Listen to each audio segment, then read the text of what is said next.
नमस्कार मित्रों, आज के इस वीडियो में एक बार फिर से आप सभी का बहुत बहुत हार्दिक स्वागत है। हम आशा करते हैं कि आप सभी स्वस्थ होंगे, मस्त होंगे और पूरी तरह से अपनी तैयारी में व्यस्त होंगे। तो मित्रों, आज के इस वीडियो में हम हिंदी व्याकरण के अंतर्गत एक महत्वपूर्ण टॉपिक है पर्यायवाची शब्द।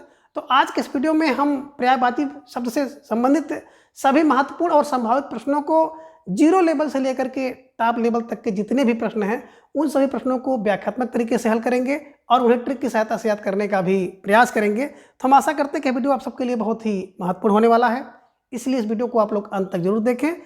और इसके पूर्व भी हिंदी व्याकरण से संबंधित कुछ महत्वपूर्ण प्रश्नोत्तरी कराई गई है, तो उन सभी प्रश्नोत्तरी को अगर आप देखना चाहें तो आप प्लेलिस्ट पे जाइएगा और हिंदी व्याकरण प्रश्नोत्तरी को ओपन करिएगा, तो निश्चित रूप से जो आज के पहले की जितनी प्रश्नोत्तरी है आपको वहाँ से मिल जाएगी। तो चलिए ज़्यादा समय ना गंवाते हुए हम लोग अपने विषय वस्तु पर आते हैं और आज की इस प्रश्नोत्तरी को बिल्कुल शुरुआत करते हैं। तो जैसा कि स्क्रीन पर आप देख पा रहे हैं पर्यायवाची शब्द प्रश्नोत्तरी, और आज की प्रश्नोत्तरी का जो पहला प्रश्न है कि पर्यायवाची शब्द का क्या अर्थ होता है, यानी कि जो पर्यायवाची शब्द है इसका क्या अर्थ होता है। विकल्प कहते हैं कि बदले में प्रयोग किया जाने वाला शब्द होता है, विकल्प बी दूसरा शब्द होता है, विकल्प सी कह रहे हैं कि समान अर्थ रखने वाला शब्द होता है, या फिर विकल्प डी उपयुक्त सभी होता है। तो प्रश्न संख्या 1 का जवाब आप सबको देना है। बेहतरीन प्रश्न है और आज की इस प्रश्नोत्तरी का बिल्कुल शुरुआत भी हो रहा है और आप सबका खाता भी खुल गया कि सर विकल्प डी सरकारी जवाब को लॉक किया जाए। तो बिल्कुल सही जवाब, सुंदर जवाब आप सबका आ गया कि सर उपयुक्त सभी इज राइट आंसर। बात करें पर्यायवाची शब्द की, तो पर्याय का मतलब होता है कि पर्याय माने दूसरा, और शब्द का मतलब होता है शब्द, यानी कि एक शब्द के बदले जिस दूसरे शब्द का प्रयोग हम लोग उसी अर्थ में करते हैं तो उसको कहते हैं पर्यायवाची शब्द, है ना। तो आपने देखा कि बदले में प्रयोग किया जाने वाला शब्द एक शब्द के, जैसे आपने कहा नेत्र, तो नेत्र के बदले में आप आंख भी कह सकते हैं, लोचन भी कह सकते हैं, दृग भी कह सकते हैं, तो ये बदले में हो गया, ठीक है ना। और दूसरा विकल्प दूसरा शब्द, तो एक के बदले दूसरा शब्द अगर बोल दिया जाए, ठीक है ना, तो बिल्कुल उसको भी पर्यायवाची कहते हैं। और समान अर्थ रखने वाला शब्द होता है, यानी कि समान अर्थ देता है, तो उसे आप कहते हैं कि पर्यायवाची, ठीक है ना। तो निश्चित रूप से पर्यायवाची का जो अर्थ होता है, पर्याय माने बदले में अर्थ देने वाला।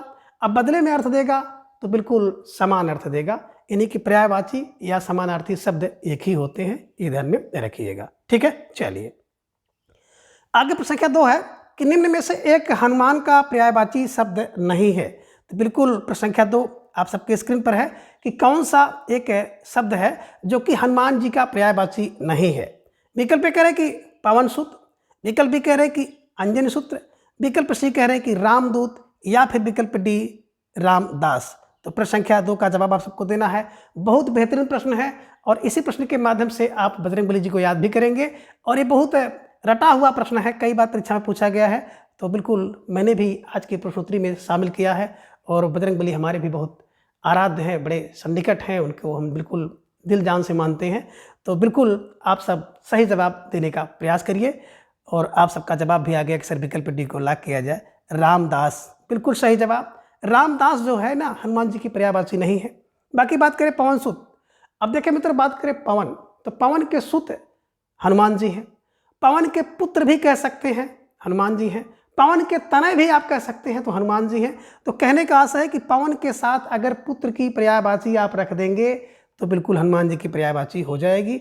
और पर्यायवाची में यही विशेष चीज़ आपको रखनी होती है कि अगर किसी शब्द के साथ उस शब्द से मिला जुला पर्यायवाची रख दिया जाए, जैसे पवन है तो पवन के सुत, पवन के पुत्र, पवन के तनय आप लगाए जाएंगे, और पवन के तनय, पवन के सुत, पवन के बेटा को, पवन का पुत्र, सब हनुमान जी के लिए ही बिल्कुल, है ना, पर्याय में होगा और हनुमान जी की पर्यायवाची शब्द बनेंगे, ठीक है, ये ध्यान में रखना है। तो आपने देखा कि पवन के पुत्र, पवन के तनय, पवन के नंदन, पवन के सूत्र, पवन के पुत्र, है ना, हनुमान जी के लिए है। दूसरा विकल्प बात करें अंजन पुत्र, तो अंजन पुत्र तो है ही, और इसके अलावा अंजन तनय, है ना, अंजन सूत्र, अंजन पुत्र, अंजन तनय, तो बिल्कुल अंजन नंदन। तो जितने पुत्र के पर्यायवाची हैं अंजन के पर्याय अंजन के साथ लगा देंगे तो बिल्कुल हनुमान जी की पर्यायवाची बन जाएगी। और रामदूत, तो भैया राम के दूत हैं तो इनको रामदूत कहा जाता है। और रामदास की बात करें तो बिल्कुल रामदास इनके लिए नहीं है, बल्कि राम के दास बहुत से लोग हैं, ढेर सारे लोग हैं। तो बिल्कुल सही जवाब, सुंदर तैयारी आप सबकी, विकल्प डी इज राइट आंसर। और मित्रों जो हिंदी व्याकरण की प्रश्नोत्तरी है थोड़ा सा समय आपके लिए लगेगा, क्योंकि ढेर सारे भाई बहन ऐसे हैं जो कि हिंदी की तैयारी जो है 0 लेवल से कर रहे हैं, तो थोड़ा सा क्षमा चाहेंगे, आपका समय जरूर लगेगा, लेकिन कोशिश करेंगे कि व्याख्यात्मक तरीके से बिल्कुल हल किया जाए। ठीक है, चलिए आगे प्रश्न संख्या 3 है कि निम्न में से अज्ञानी का पर्यायवाची शब्द युग्म कौन सा है। कह रहे कि निम्न में से अज्ञानी का पर्यायवाची शब्द युग्म कौन सा है। विकल्प ए कह रहे कि मूर्ख, जड़ और नादान ये है। विकल्प बी कह रहे कि अज्ञ, अबोध और मूढ़ ये है। या फिर विकल्प सी कह रहे कि प्रज्ञ, सर्वज्ञ, विज्ञ ये है। या फिर विकल्प डी कह रहे हैं कि विकल्प ए और बी दोनों हैं। तो प्रश्न संख्या 3 का जवाब आप सबको देना होगा। एक बेहतरीन प्रश्न आप सबकी स्क्रीन पर है और उतना ही सुंदर जवाब आप सबका आ गया कि सर प्रश्न संख्या 3 के विकल्प डी को लॉक किया जाए, ए और बी इज राइट आंसर।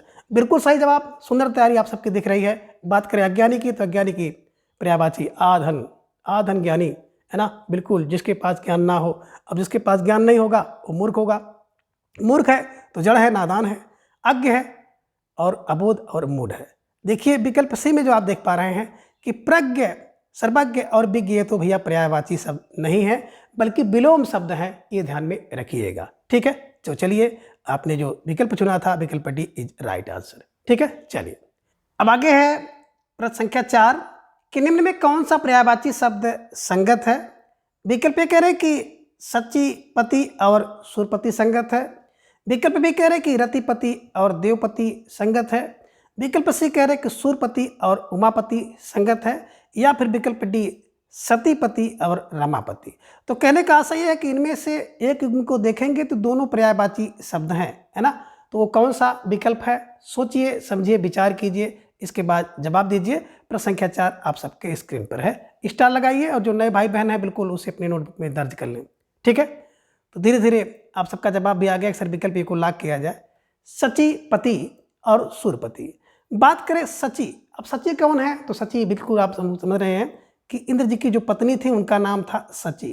तो सची के पति जो होंगे इंद्र होंगे, सची के नाथ जो होंगे इंद्र होंगे, है ना। तो सची के देव जो होंगे इंद्र होंगे। तो कहने का आशा है कि देव, नाथ, प्रिय, है ना, कांत अगर लगाने के बाद सती के साथ लगाते हैं तो निश्चित रूप से इंद्र की पर्यायवाची होगी। इसी प्रकार से वहाँ पे देख रहे हैं सुरपति, सुर माने देवताओं के पति, सुर के ईश सुरेश इंद्र हैं, सुर के नाथ बिल्कुल इंद्र हैं, ठीक है ना। सुर के प्रभु कौन है, बिल्कुल ये इंद्र हैं। तो कहने का आशा है अगर देखा जाएगा विकल्प में दोनों विकल्प बिल्कुल सही है और दोनों विकल्प जो है एक दूसरे को पर्याय हैं, है ना। ये ध्यान में रखिएगा, पर्याय है, समानार्थी हैं और दोनों के दोनों शब्दों का प्रयोग इंद्र जी के लिए किया जाता है। ठीक है ना, तो इंद्र के पर्यायवाची हैं। विकल्प में देख रहे हैं कि रतिपति, रति के पति कौन है, तो रथ के पति, रथ के नाथ, रथ के ईश, रथ के कांता, तो बिल्कुल रथ के बल्लभ ये कौन होंगे, बिल्कुल कामदेव होंगे, ध्यान में रखिएगा। तो एक तो कामदेव की पर्यायवाची हो गई और दूसरा देव के पति, तो देव के पति, देव के नाथ, देव के ईश, देव के प्रभु, है ना। तो भैया इंद्र हो गए। ठीक है ना, तो यहाँ पे देखें दोनों मैच नहीं करते हैं तो अलग अलग हैं। ठीक है, विकल्प सी की बात करें सुरपति, सुरपति सुर के पति कौन है, वही इंद्र हैं। लेकिन उमापति, उमा के पति, उमा के नाथ, उमा के इंद्र, उमा के ईश, है ना, उमा के कांत, तो सब उमा के कांत कौन है, बिल्कुल शिव जी हैं, ध्यान में रखिएगा। उमा माने होता है पार्वती और पार्वती जी के पति कौन है, शिव जी हैं। तो एक तो शिव जी की पर्यायवाची और दूसरा इंद्र की पर्यायवाची है। इस कारण से विकल्प सी भी असंगत है और विकल्प डी पे जब आप आते हैं तो सतीपति, तो सती, सती के पति कौन है, शिव जी हैं। सती के ईश कौन है, शिव जी हैं। सती के नाथ कौन है, शिव जी हैं। तो ये ध्यान में रखिएगा, सती सती, है ना। और यहाँ पे है रमा, रमा माने लक्ष्मी, लक्ष्मी के पति कौन है, तो विष्णु जी हैं। तो लक्ष्मी के पति यानी कि रमापति, रमानाथ, रमाईश, रमाकांत, रमा बल्लभ, रमा प्रिया, तो बिल्कुल सब ध्यान में रख लीजिएगा, लक्ष्मी की पर्यायवाची है। और रमापति कौन है, तो रमापति तो भैया विष्णु जी हैं, ध्यान में रखिएगा। तो निश्चित रूप से आप सबका जो जवाब था विकल्प ए इज राइट आंसर। ठीक है, चलिए आगे प्रश्न 5 है कि निम्न में अग्नि का पर्यायवाची शब्द युग्म कौन सा है ना। तो ये कौन सा युग्म है जिनमें अग्नि के सभी पर्यायवाची हैं। विकल्प कह रहे कि वायु, सखा, अनल, कृषाणु और धूमकेतु है। या फिर विकल्प बी कह रहे कि बात, अनिल, समीर, मारुत और पवन है। विकल्प सी कह रहे कि तरु, बिटप, आगम, गाछ और पेड़ है। या फिर विकल्प डी उदक, अर्कजा, हृदय और विबुध है। तो कह रहे कि इनमें कौन सा विकल्प ऐसा है जिनमें अग्नि के सभी पर्यायवाची हैं। तो प्रश्न संख्या 5 का जवाब आप सबको देना है। एक बेहतरीन प्रश्न है आप सबके स्क्रीन पर और आप सबका सुंदर सा जवाब आया अक्सर विकल्प ए को लॉक किया जाए। तो बिल्कुल सही जवाब, सुंदर तैयारी आप सबकी दिख रही है। जिन भाई बहनों का जवाब विकल्प ए था, निश्चित रूप से आप सब बधाई के पात्र हैं और आप सबकी तैयारी बहुत बेहतरीन है। कैसे? देखिए, वायु सखा, वायु का सखा अग्नि है ना। अब अग्नि चल रही हो, वायु उसमें मिल जाए तो अग्नि और बढ़ जाती है। अनल, अग्नि को अनल कहते हैं, ध्यान में रखिएगा। कृषाणु और धूम का केतु है अग्नि, है ना। धूम बहता है, केतु उड़ता है, देखते हो ना। तो धूम का केतु अग्नि, अग्नि को कहा जाता है, ध्यान में रखिएगा। विकल्प भी देखें, बात, अनिल, समीर, मारुत और पवन, ये तो भैया हवा की पर्यायवाची है, ध्यान में रखिएगा। वायु, हवा, समीर, बात, अनिल, ये ठीक है। तरु, बिटप, आगम, गाछ और पेड़, ये वृक्ष की पर्यायवाची हैं। और बात करें यहाँ पर उदक, उदक तो भैया आप ध्यान में रखेंगे, तो उदक तो जल का है ना। अर्कजा, अर्क धनजा, अर्क की जा, अर्क माने सूर्य की जा, यमुना के लिए हो गया। हृदय, हृदय माने होता है तालाब, ध्यान में रखिएगा, ठीक है। और यहाँ पे आप देख रहे हैं विकल्प डी में विबुध एक शब्द आपको दिखाई दे रहा है, तो विबुध माने होता है देवता, ठीक है। तो निश्चित रूप से जो प्रश्न संख्या 5 का जवाब था विकल्प ए इज राइट आंसर। प्रश्न संख्या 6 है कि निम्न में सूर्य का पर्यायवाची शब्द नहीं है। तो कह रहे हैं कि इनमें एक पर्यायवाची शब्द जो कि सूर्य का नहीं है, उसको आपको विकल्प रूप में चयन करना है। विकल्प ए कह रहे कि मार्तंड, विकल्प बी कह रहे कि मारीची, विकल्प सी कह रहे मृगेंद्र, या फिर विकल्प डी अंशुमाली।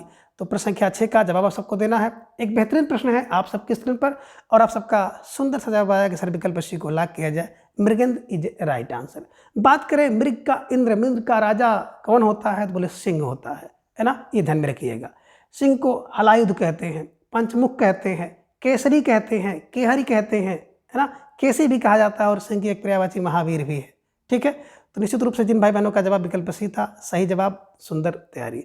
और सूर्य की पर्यायवाची तो आप बहुत जानते हैं कि दिनकर, दिवाकर, भानु, भास्कर, उदित्य, साबित, ध्यान में रखिएगा, मार्तंड, मारीच और अंशुमाली, ठीक है। चलिए आगे प्रश्न संख्या 7 है कि निम्न में कौन सा पर्यायवाची शब्द युग्म असंगत है। अब इनमें देखेंगे एक पर्यायवाची शब्द युग्म असंगत है, तो जो असंगत है उसी का चयन आपको करना है। विकल्प कह रहे कि बीड़ा पाणी सरस्वती की पर्यायवाची है, विकल्प बी कह रहे कि वज्र पाणी इंद्र की पर्यायवाची है, विकल्प सी कह रहे कि शूल पाणी दुर्गा की पर्यायवाची, और विकल्प डी कह रहे कि चक्र पाणी विष्णु की पर्यायवाची। तो कौन इनमें असंगत है, यानी कि मेल नहीं खाता है? सोचिए, समझिए, विचार कीजिए, इसके बाद प्रश्न संख्या 7 का जवाब दीजिए। तो आप सबका जवाब फौरन आ गया कि सर विकल्प सी को लॉक किया जाए। शूल है पाणी में जिसके, वह है अर्थात शिव जी, शिव जी, है ना, ध्यान में रखिएगा। दुर्गा जी की पर्यायवाची नहीं है, बल्कि दुर्गा जी की बात अगर हम लोग करें तो दुर्गा जी के जो पर्यायवाची में आप देखेंगे तो बिल्कुल चंडिका, चंडी हैं, ये ध्यान में रखिएगा, है ना। तो दुर्गा है, चंडी है, नौ चंडी है। अभी आगे हम लोग इसकी चर्चा भी कर लेंगे कि ढेर सारी पर्यायवाची कौन कौन सी है, ठीक है ना। बात करें बीड़ा है पाणी में जिसके सरस्वती जी हैं, वज्र है पाणी में जिसके इंद्र जी हैं, चक्र है पाणी में जिसके विष्णु जी हैं, ये ध्यान में रखिएगा, ठीक है। चलिए, तो फिलहाल प्रश्न संख्या 7 का विकल्प सी इज राइट आंसर। आगे प्रश्न संख्या 8 है कि प्रकंपन किसका पर्यायवाची शब्द है। विकल्प कह रहे कि कंप का, विकल्प बी अग्नि का, विकल्प सी तूफान का, या फिर विकल्प डी वायु का। तो प्रश्न संख्या 8 का जवाब आप सबको देना है। एक बेहतरीन प्रश्न आप सबकी स्क्रीन पर है कि प्रकंपन किसका पर्यायवाची है। सोचिए, समझिए, विचार कीजिए, इसके बाद प्रश्न संख्या 8 का जवाब दीजिए। तो आप सबका जवाब भी धीरे धीरे आ गया कि सर विकल्प डी को लॉक किया जाए, वायु इज राइट आंसर, है ना। वायु को बयार, समीर, वात, मारुत, पवन, ये सब कहते हैं, ध्यान में रखिएगा, ठीक है। तो प्रकंपन किसका है, विकल्प डी, वायु इज राइट आंसर। आगे प्रश्न संख्या 9 है कि निम्न में एक असुर का पर्यायवाची शब्द है, ये ध्यान में रखिएगा। तो पूछ रहा है कि निम्न में एक असुर का पर्यायवाची शब्द नहीं है। तो असुर माने आ माने नहीं, सुर माने है देवता जो। अब जो असुर है, सुर नहीं है, अब इनका मतलब राक्षस। अब उसका पर्यायवाची आपको देना है कि कौन सा एक नहीं है। विकल्प कह रहे कि यातुधान, विकल्प बी कह रहे कि निश्चर, विकल्प सी कह रहे कि रजनीकर, या फिर विकल्प डी दैत्य। तो कौन एक असुर का पर्यायवाची नहीं है, और असुर का मतलब हो गया राक्षस, आप कर सकते हैं, जो सुर नहीं है, राक्षस, ये ध्यान में रखिएगा। तो राक्षस का पर्यायवाची कौन एक नहीं है। सोचिए, समझिए, विचार कीजिए, इसके बाद जवाब दीजिए। प्रश्न संख्या 9 आप सबके स्क्रीन पर और आप सबका सुंदर जवाब आ गया, अक्सर विकल्प डी सी को लॉक किया जाए, रजनीकर इज राइट आंसर, है ना। बात करें यातुधान राक्षस को और यातुधानी राक्षसी कहते हैं। निश्चर, निश्चर माने, निशी माने रात में, चर माने चरने वाला, विचरण करने वाला जो होता है उसे राक्षस कहते हैं। उसको उल्लू भी कहते हैं, ध्यान में रखिएगा, है ना, रात में उल्लू भी चलता है, और चोर की भी पर्यायवाची निश्चर होती है रात में जो चलता है। लेकिन यहाँ पे देखिए रजनीकर, निशाकर, विभाकर, है ना, अगर आपने चंद्रमा की पर्यायवाची के साथ कर शब्द लगा दिया तो बिल्कुल, सॉरी, रात की पर्यायवाची के साथ, रात की पर्यायवाची के साथ आपने कर लगा दिया तो बिल्कुल रात को करने वाला, विभा को करने वाला, छाप को करने वाला, रजनी करने वाला, सब का सब चंद्रमा की पर्यायवाची हो जाएगी, ध्यान में रखिएगा। तो विकल्प सी आप जो देख रहे हैं रजनीकर, ये चंद्रमा की पर्यायवाची है, ध्यान में रखिएगा, ठीक है ना। बाकी यादुधान, निश्चर और दैत्य, ये तीनों असुर के पर्यायवाची हैं। तो प्रश्न संख्या 9 का विकल्प सी जिन भाई बहनों का जवाब था, सही जवाब सुंदर तैयारी, ठीक है। चलिए आगे प्रश्न संख्या 10 है कि निम्न में एक पर्यायवाची शब्द नहीं है। कह रहे कौन एक पर्यायवाची शब्द नहीं है, यानी कि 3 तो पर्यायवाची शब्द हैं, एक दूसरे के समानार्थक हैं, लेकिन एक नहीं है। जो नहीं है उसी को आपको चयन करना है। विकल्प कह रहे कि सुधा, विकल्प कह रहे पीयूष, विकल्प बी सुधा, विकल्प सी गरल और विकल्प डी है जीवनोदक। तो बिल्कुल प्रश्न संख्या 10 का जवाब आप सबको देना है। बेहतरीन प्रश्न आप सबकी स्क्रीन पर है और धीरे धीरे आप सबका जवाब भी आ गया कि सर विकल्प सी को लॉक किया जाए, गरल इज राइट आंसर, है ना। देखिए बात करें पीयूष, तो पीयूष अमृत का विलोम शब्द होता है, सुधा भी अमृत होती है, जीवनोदक अमृत के पर्यायवाची है। तो ये तीनों तो अमृत के पर्यायवाची है, ध्यान में रखिएगा। लेकिन विकल्प सी में देख रहे हैं गरल, और गरल माने होता है विष, विष माने जहर, जहर की पर्यायवाची है कालकूट। तो ये भी आप ध्यान में रखिएगा, विष, जहर और कालकूट, ठीक। चलिए आगे है प्रश्न संख्या 11 कि अम्बक किसका पर्यायवाची शब्द है। विकल्प कह रहे हैं कि दुर्गा का पर्यायवाची है, विकल्प बी नेत्र का पर्यायवाची है, विकल्प सी वसन का पर्यायवाची है, या फिर विकल्प डी अंशु का पर्यायवाची है। तो प्रश्न संख्या 11 का जवाब आप सबको देना है कि अम्बक किसका पर्यायवाची शब्द है। सोच समझकर विचार कीजिए, इसके बाद प्रश्न संख्या 11 का जवाब दीजिए। तो आप सबका जवाब भी आ गया कि सर विकल्प बी को लॉक किया जाए, नेत्र इज राइट आंसर, है ना। इसी नेत्र को आप चक्षु, दृग, लोचन और विलोचन इसके अन्य जो पर्यायवाची शब्द हैं।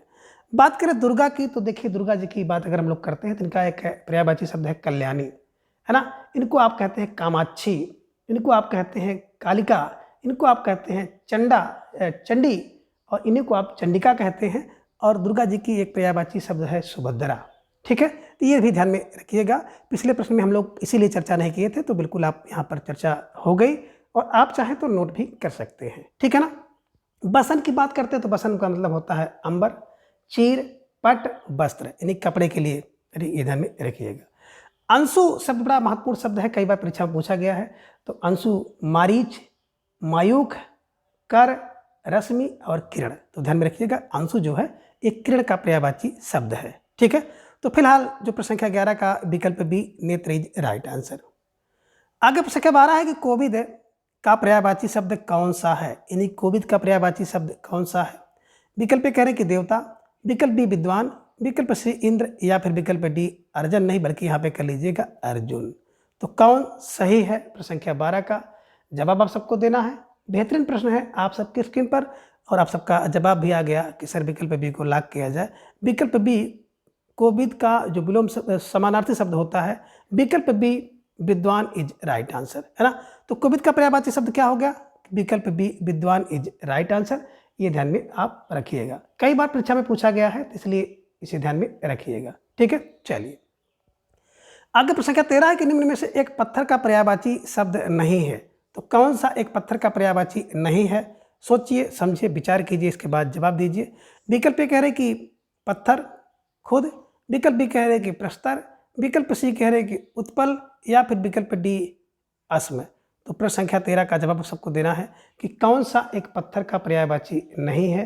धीरे धीरे आप सबका जवाब भी आ गया कि सर विकल्प सी को लॉक किया जाए। तो विकल्प सी की बात हम लोग करते हैं ना, तो उत्पल माने होता है कमल, है ना। यहाँ पे उपल होना था, उपल और उत्पल में देखो थोड़ा सा अंतर है, उपल और उत्पल।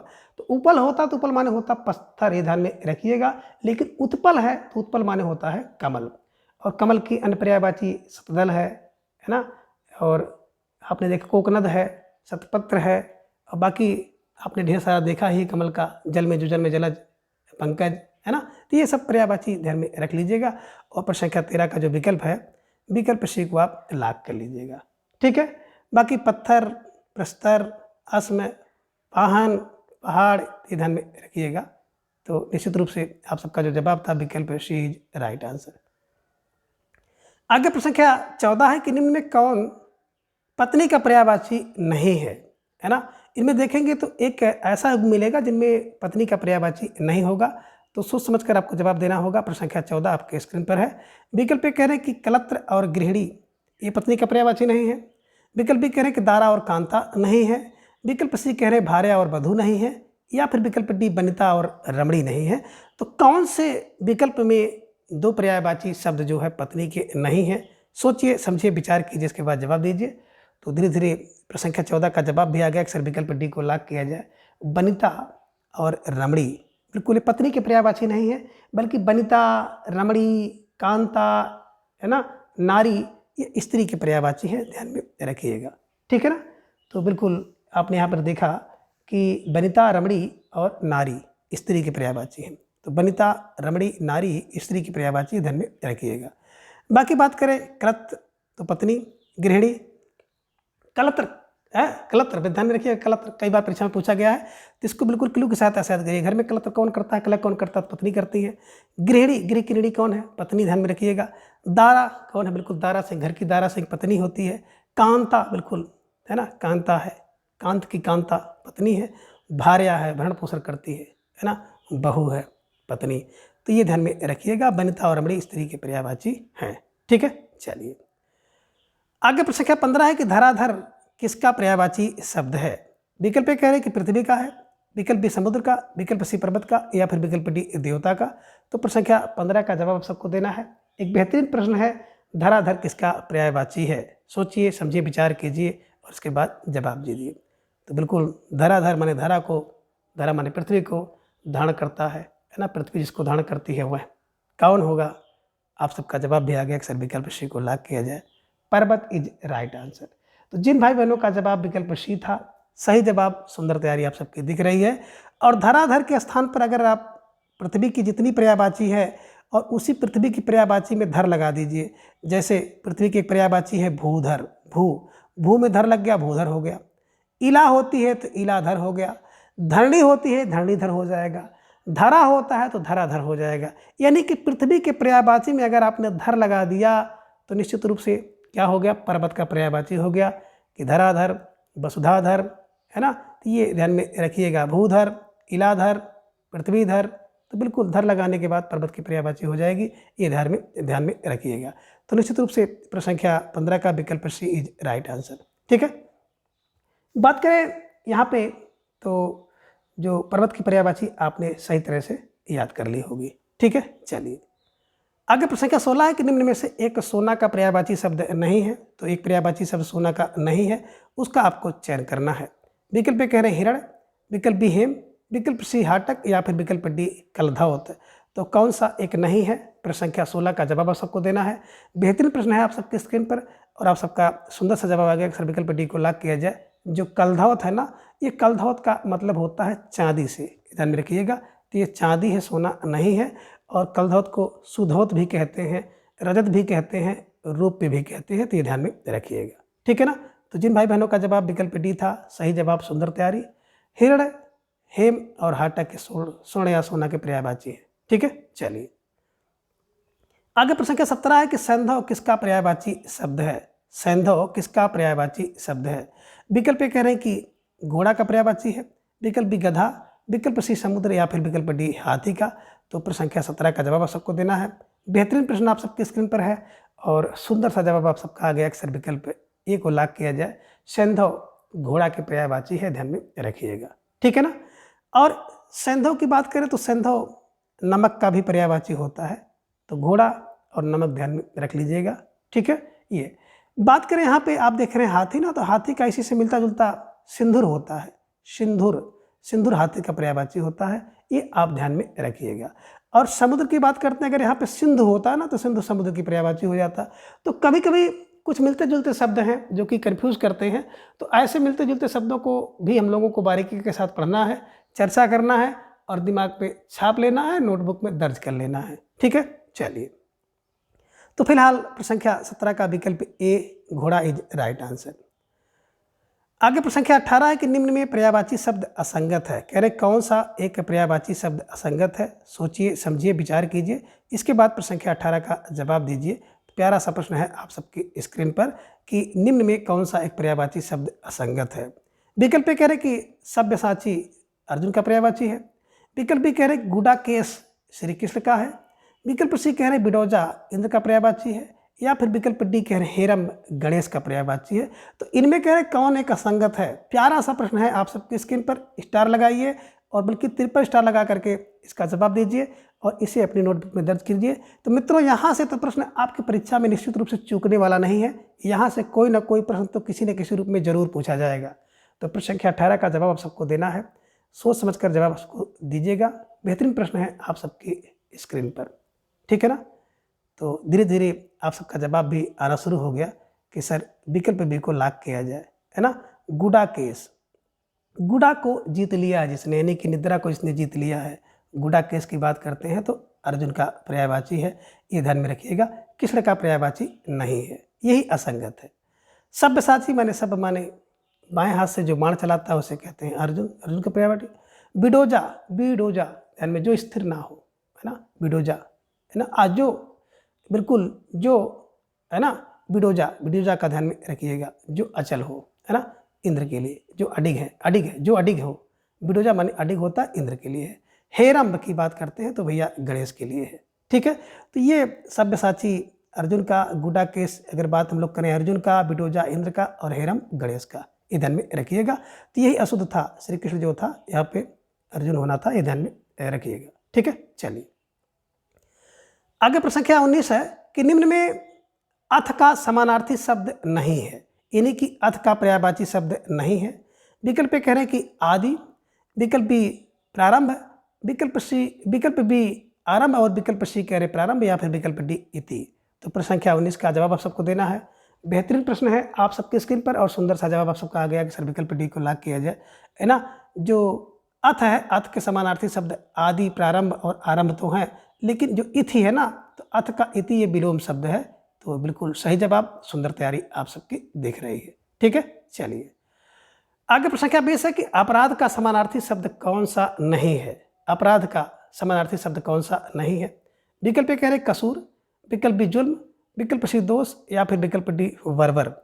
तो प्रश्न संख्या 20 का जवाब आप सबको देना है कि अपराध का समानार्थी शब्द यानी कि पर्यायवाची शब्द कौन एक नहीं है।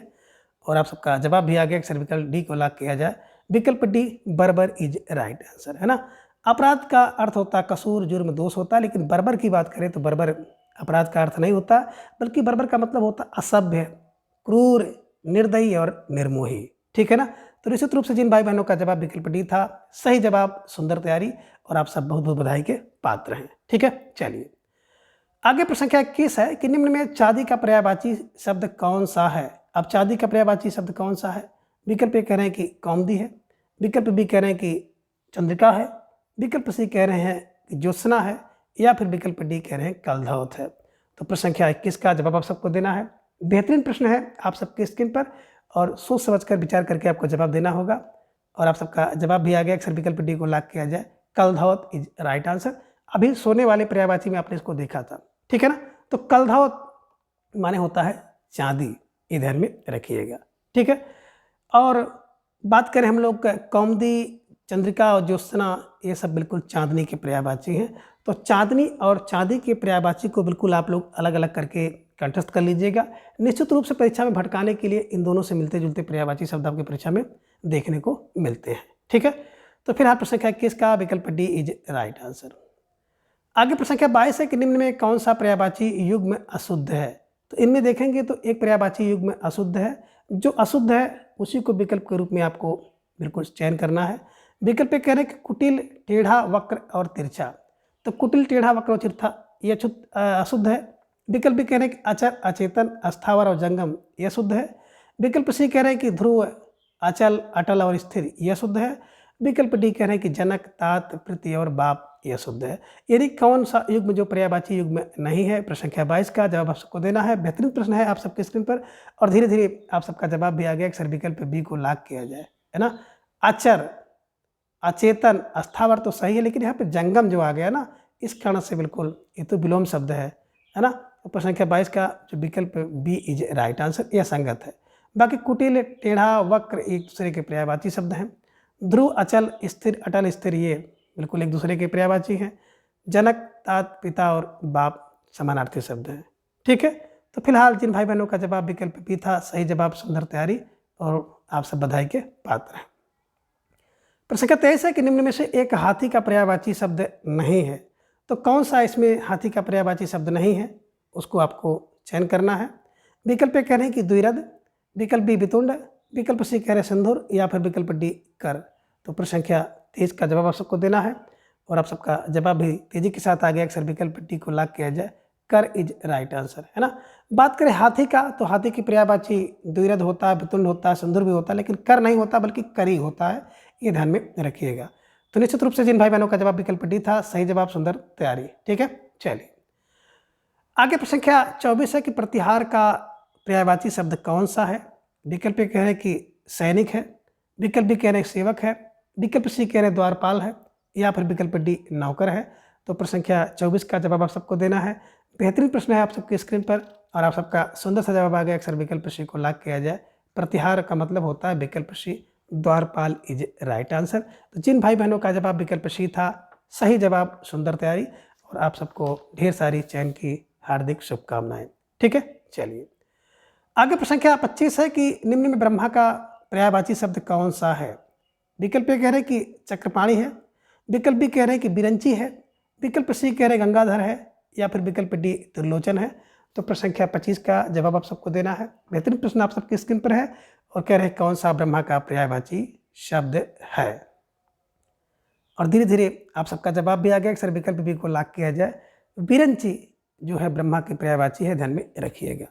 बात करें विकल्प चक्र है, पानी में जिसके चक्रपाण, तो विष्णु की पर्यायवाची है। गंगा को धारण जो करते हैं गंगाधर कौन है भैया, शिव जी हैं, और त्रिलोचन जिसके हैं वो तो भैया शिव जी हैं, ये ध्यान में रखिएगा। ठीक है, तो मित्रों इस प्रकार से आप इन सभी प्रश्नों को आसानी से याद कर सकते हैं। तो आज के इस वीडियो में बस इतना। अगले वीडियो में हम इसके अगले भाग को जानेंगे। प्रत्येक दिन सुबह 7 बजे हिंदी साहित्य इतिहास की क्लास के लिए आप हमारे साथ जुड़ें, और प्रत्येक दिन शाम को 3:40 पर हिंदी व्याकरण की प्रस्तुति के लिए हमारे साथ जुड़ें। और इसके साथ ही प्रत्येक दिन रविवार को सुबह 7 बजे से हमारे साथ टीजीटी पीजीटी हिंदी के पाठ्यक्रम पर आधारित 125 महत्वपूर्ण प्रश्नावली के लिए जुड़ें, और अपनी तैयारी को जांचिए, परखिए, मजबूत करिए। धन्यवाद, नमस्कार, बाय बाय।